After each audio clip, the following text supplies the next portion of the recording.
Good morning and welcome to the new edition of Dr. Lamba's Awakening Call. This is Frontiers of Knowledge segment. And today we are talking about some very interesting new developments. A lot of people have a feeling that they have a right to die. The right to die is inherent in the right to life. And yet, there are problems when a person is unable to take a decision when to die, where to die. Can he take the assistance of somebody to die or not? And now with this philosophy in mind, Philip Nitschke, a former physician from Australia, who is a strong advocate of mercy killing, has developed a 3D printing machine called Sacro. This machine gives the power of death by choice. One can administer one's own death in just a few seconds. Not only that, they can even choose the location of their final journey as the machine is portable. It's just a small pot. You can take the machine near a lake or the seashore, on a mountain, or any other place in the world where you want to say goodbye to the world. It aims to fulfill that desire of making the final journey eloquent, beautiful, and an enjoyable experience. And this death does not cause any physical pain, which comes when you're suffocated. It's quick, painless, and at your own choice, at your own place. As a matter of fact, the Sacro machine is named as a short version of the term sarcophagus, which means a stone coffin. And typically it was adorned with sculpture and inscription. And it was a part of the ancient civilizations of Egypt, Rome, and Greece. Another very interesting thing is that it satisfies the complaints of the environmentalists. It's biodegradable. It's designed like a coffin sealed pot. It can be detached to be used as a coffin for burial or for cremation. And it gives rational, reasonable, logical people the right of a peaceful, easy death at the time, place of their choice. It will help terminal ill people get away from the prolonged pain. And this voluntary use of the machine assisted suicide pod can be operated by a second party as well, by a physician or by the person himself wishing to die. The prototype is available today. There is a huge, formidable cultural obstacle. There are some legal battles and the opening conundrum of the ethical standpoint of mercy killing. So it's difficult to market it, but it is said that within a few months it will be available because it's no crime to die if you die by your own choice. It's a crime to assist the death. So I leave it to you to decide. Do you consider this as a or a technology that lets you die in peace at the place of your choice, at the time of your choice? I love this idea, don't you? And then we were talking about the environmental benefit.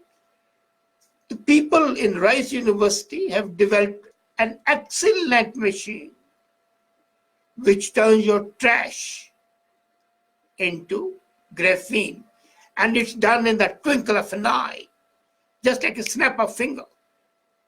Take a banana peel, you have eaten the banana, the peel you want to throw. So what do? It's biodegradable, but it is trash. You can't deny it. And As a matter of fact, it can facilitate a massive reduction in environmental impact of concrete and building material. And while you're at it is also replacement for plastic. So the Rice University chemist James Dewar has developed where the bulk quantities of any carbon source can be developed into valuable graphene flakes. The process is cheap, very quick, and it can convert a ton of coal, food waste, and plastic into graphene at a fraction of the cost. It's a big deal. The world throws out about 40% of the food every day. It goes bad. Plastic waste, you are aware, is well known. So any solid carbon metal, including mixed plastic waste, rubber tires, can be turned into graphene. And do you know, it can be made in 10 milliseconds. Just by 10 milliseconds, they heat carbon-containing material to 5,000 degrees Fahrenheit. And the source material can be anything, as I said, food waste, petroleum, plastic waste, coal, wood clipping, whatever. And the present price of the graphene is $67,000 to $200,000 a ton. And here you will be getting at 0.1% of the cost, 0.1% of the cost, and you will be utilizing all the waste. Can anything be still better? I don't think so. As a matter of fact, this graphene would help strengthen concrete, use less concrete for the building, cost less in transport, less to manufacture, and all your pollutants are gone. What more do you want? But then frontiers of knowledge are limitless. Michigan State University and Stanford University have invented a nanoparticle. You swallow it. It can be in a capsule, but it's extremely small. You can't even see it. It's a nanoparticle. And what it does? It eats away the portions of the plaque that cause a heart attack. No, what's plaque? Plaque is the thickening of the arteries. When you take oil, it congeals. So oil, when the plaque is formed, the blood cannot flow. And that causes the heart attack. So Michigan State University and Stanford University, they have developed this nanoparticle that is directed to eat debris. It reduces and stabilizes plaque. And it's a potential treatment for atherosclerosis, a leading cause of death in the modern advanced world. Nanoparticles have a capability to cling to plaque, eat it up, and a high selectivity of immunity of cell types. They engulf, eat those cells, and remove the diseased and dead cells in the plaque. They reinvigorate macrophages. Plaque size is reduced, stabilized, and voila, there is no danger of the heart attack. As a matter of fact, according to the scientists who have developed this nanoparticle, it's quite possible that in future they might also be able to use the same nanoparticle directed to eat the cancer cells. And if that is done, you can be sure that's going to be a great thing, because the cancer cells, if they are eaten away before they can transmute, create more cells, cause cancer to mutate to the other organs of the body, then 80% of the battle is won. And then, again coming to pollution, because pollution is something which is unnecessarily terrifying people. And now they have developed or rather enhanced the capability of thermodynamics that leads to greener refrigeration. Refrigerators are big pollutants.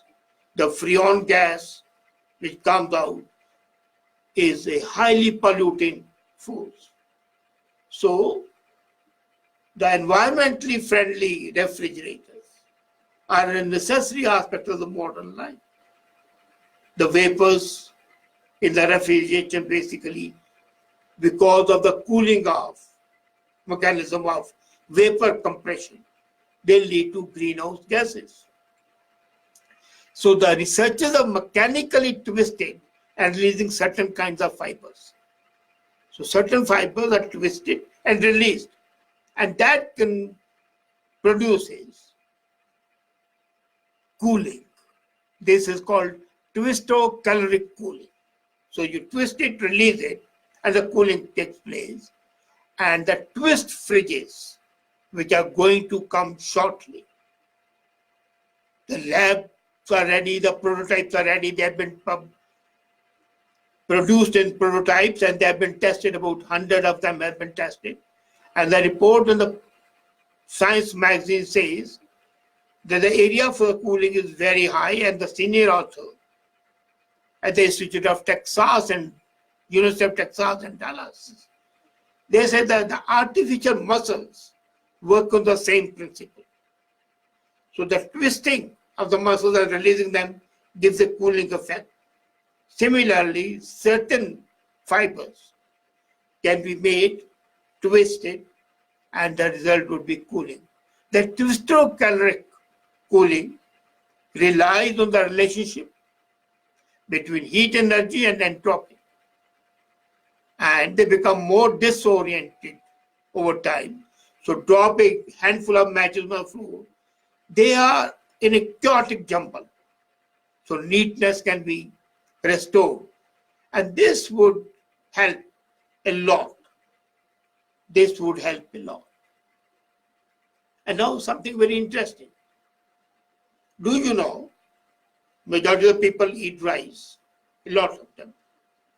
But if you eat cold rice, this is much better than freshly cooked rice. You cook rice, they say, put it in storage, in a cold storage, your fridge, for 24 hours. Reheat it. It will reduce the starch content and it's extremely useful for diabetics. So the people who say the diabetics should not eat rice can now keep their mouths quiet. You can eat rice, the only thing is, don't eat freshly cooked rice.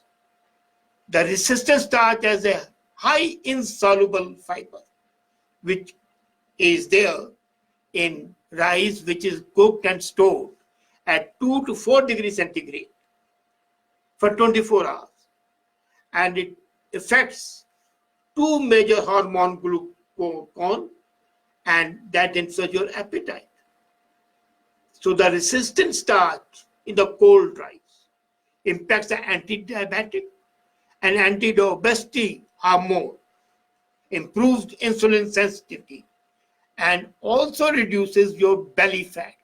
Belly fat is something which terrifies people. So according to the study conducted, it has been observed that even white rice, which the dietitians say don't take it, no.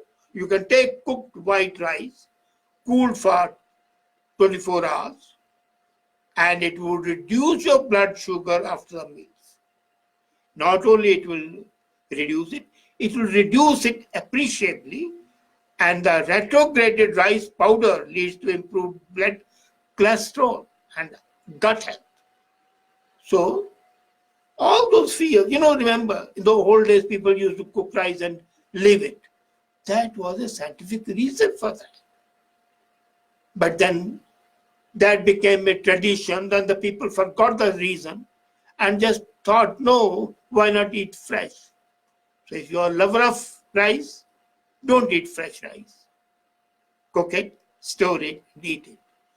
Don't you think these advances in information are so breathtaking? Whether the machines that enable you to breathe your last comfortably, whether it's a cooked rice, whether it's a bacteria which eats the plaque, everything that we see is imparting a new dimension to our life,